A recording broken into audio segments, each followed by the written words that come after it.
David, please. Well, Jalen Hurts grabbed this one quick because he got $255 million on a 5-year deal, $179 million guaranteed. So that puts him fourth on the list. Deshaun Watson's one, Russell Wilson 196, Kyler Murray 189, and Jalen 179. As far as guarantees. Correct. Now, from a technical level, he's the highest paid player in NFL history. Correct. AAV. And I can't argue with it. Can you? No. Not based off what we saw last year. So here's my question. If Jalen Hurts is worth $255 over 5 with $178 guaranteed, what's Joe Burrow worth? Oh. That's probably going to be close to 60 a year. It's like 190, 195 fair? Guaranteed, something like that? Probably more. Probably 200, probably in the twos. Okay. Yeah, probably in the twos. I just had to ask. Then where does Justin Herbert fall in? Because he can't get more than Joe Burrow. Well, he has to make the playoffs. Yeah. But I would tell you, if I were repping Joe Burrow, I'm going in and I'm telling the Bengals, $500 million, all of it guaranteed. Straight up. And that's where we begin. Lay him right on the floor. Yeah, because here's the deal. No quarterback has more leverage in all of football than Joe Burrow. Remember, the Eagles have had success before. The Eagles have had MVPs before. The Bengals, Joe Burrow turned that thing completely around. He owns the city. Some would argue he owns the league. I'd go in and say, look, straight up, $500 million. I'll sign a 10-year deal. And, whole thing's guaranteed. Or would you ask for a percentage of the cap? Let's do that, too. That way it goes up every year. And I want a piece of the stadium. We're not far away from that. A piece of the stadium. I want it all. All right, David, go ahead. Let's move on to the news that number 2 may be open for business. In an article, it's saying Houston is souring on C.J. Stroud. And the question for them is, could the fans accept that they 2 years in a row passing a quarterback? They would have had the number 3 and number 15 last year, number 2 and number 12 this year. Nick Caserio says they're open for business. Are they going to pass on a quarterback? Look, I have a hard time seeing it, but they're the Texans. I mean, they're a bad organization. They lack leadership.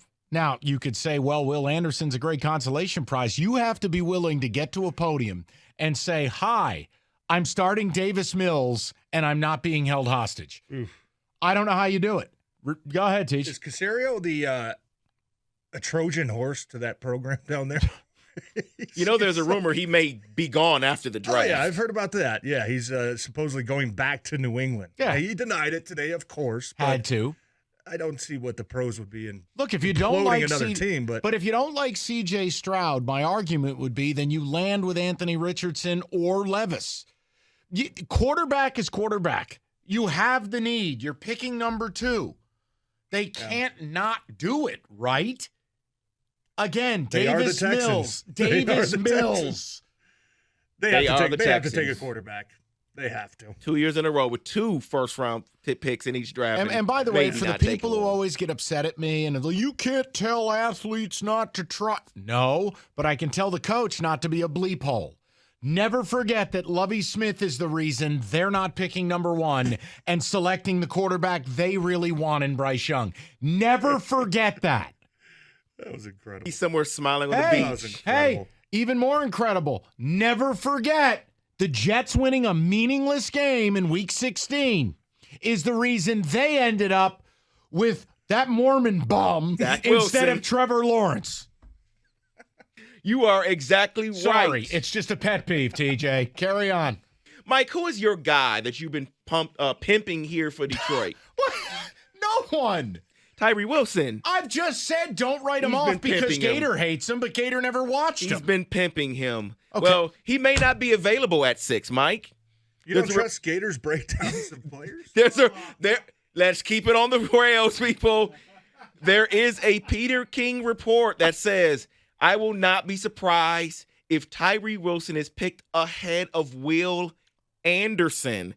Here's why he's saying that. Wow. DeMeco Ryans could look at Wilson after his year in San Francisco and say, I have my Nick Bosa. And one other coach in a top 10 team says Wilson will be a better pro than Anderson. Okay.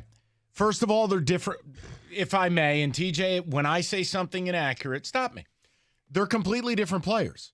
One is 6'7", 275. The other is Von Miller, more of a 235, 240-pound speed demon. Two completely different edges. Tyree does not have the explosive first step that Will Anderson does, but Tyree is a demon against the run, can take double teams, and can play with his hand in the dirt. These are all things Will Anderson doesn't do. You can't say he's Nick Bosa because Nick, when he lines up like Usain Bolt with his arm in the air, he's going to get off the ball and beat the tackle. Carry on. TJ, what do you make of that? I think it's nonsense. I do. I think we're in the midst, right in the middle of lying season. Yes. And that to me is complete nonsense that we all should be able to look through very, very easily. Okay. I'm glad you said it because if Will Anderson's number one. If Will Anderson is there at 3, that's where I still say if you have that kind of grade on him, I go up and get him if I'm the Lions. Him opposite Aiden? Yeah, woo, wouldn't have an issue. Come on. I put this next question in here just for you, TJ. You're a former NFL guard, so the question is about Peter Skoronski. Article says he's an interesting case, but it brings up the last few guards that were taken in the first round. Chris Lidstrom, 14th. Zach Martin for the Dallas Cowboys, 16th. And we all know Quentin Nelson, 6th for Indy. Too early. When is too early for a guard? Never. Oh, stop it. I knew I'd get that. Come on. Realistically. That's great. TJ's got Osiris Torrance going number 3. Hey, look, I mean, you can find Jonah Jackson, prime example, right? 3rd round pick, steps in day 1. Very competent, above average starting guard. You can find those guys throughout the draft. I don't think, and I hate to do this because it's blasphemy against myself and players, guards alike. I don't think that guards make a gigantic impact on your team. They are. We are. TJ Lang reporting guards are useless. We are important, and probably more important than we ever have been, because you look at the guys that are lining up across from you now. There's no longer 360-pound dudes just running straight at you. No, they're Chris Jones. They're all fast as hell. They can move. So guards are important, but top 10 might be. But is Skoronski a guard or a tackle? Now, I know you had strong thoughts on him early in the process. I like him a lot. I do. I think he could play anywhere. Isn't he a bear? He'll probably start inside, okay, if I had to guess, depending on which team he goes to. I've actually seen some. It seems like him to Philly might be a pretty good conversation. Makes sense. Lane Johnson's 100 years old. Lane Johnson's getting old. They just lost Simualu. You could push him inside for a year or two. Inside, and then, yeah, if Lane leaves, move him to right. It all depends on where he goes. I think he's a fantastic player, to be honest with you, and I think he would excel inside or at that right tackle position as well. David, he's a great player. And let's close it out with this one because ESPN was wrong, and many people were wrong.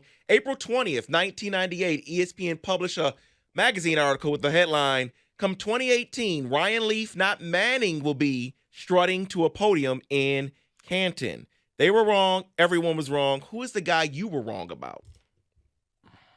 I mean, pick one. Jesus. I could own Mark Sanchez. I thought the Sanchez would be good. I loved him at USC. And, yeah, he won with the Jets. But the Jets also didn't give him any help. No help. But once you fumble off an ass, not even a player, yeah, I'll own Sanchez. Gosh, this is tough to think about. A guy that's still playing might be able to turn his career around. I think we would all probably laugh if he does. What? I was a big fan of Kyler Murray coming out, to be honest with you. I'm not laughing at that. I thought that his game and the way that the NFL was starting to change more to that spread, more to that running quarterback at the time, he was going to take the league by storm. Certainly he's shown some ability. I'll own Kyler Murray know now. Then. But here's the deal. As one Thomas John Lang in a podcast promotion once said, the impossible thing to ever know is to get inside a player's mind. We didn't know Kyler Murray was an ass. Very accurate, Mike. We didn't know. But I could say I think I was wrong about Kyler. Yep. That is in football today. John, please.